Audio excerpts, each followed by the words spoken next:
Magandang araw sa inyo mga kaibigan. Itong ating almusalita sa araw na ito, August 27, araw ng linggo. Huwag makalimutan magsimba ngayon. Ang ebanghelyo natin ay Matthew 16:13 to 20. Kung saan tinanong ni Jesus ang kanyang mga apostoles, "Who do people say that the Son of Man is?" They said, "For some of them you are John the Baptist. For others you are Elijah. For others you are Jeremiah, or one of the prophets."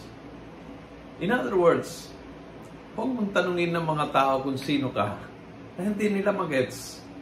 Hindi nila magets kasi ang misteryo ng iyong pagkatao ay isang personal na misteryo. Ikaw lang ang makakaintindi, makakaunawad, makakaalam kung sino ka talaga deep inside yourself. Tulad ng sinabi ni Jesus, para malaman kung sino siya, kailangang ipakaloob ng Ama. Kailangang ibigay yung kaalaman.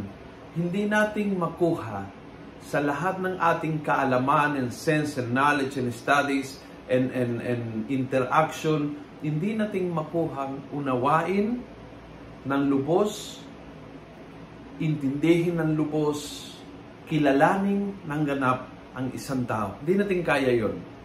Kaya huwag mong isipin na,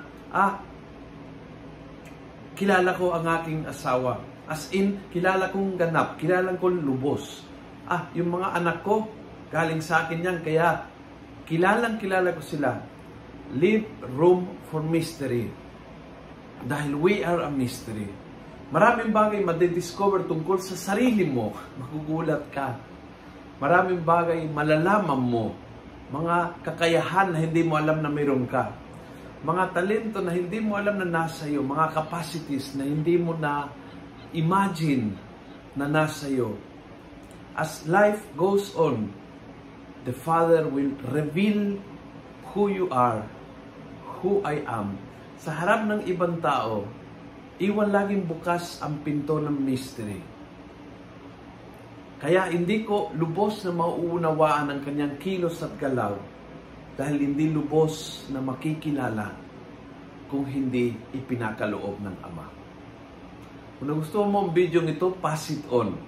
Punuin natin ng good news ang social media. Gawin natin viral. Araw-araw ang salita ng Diyos. And God bless.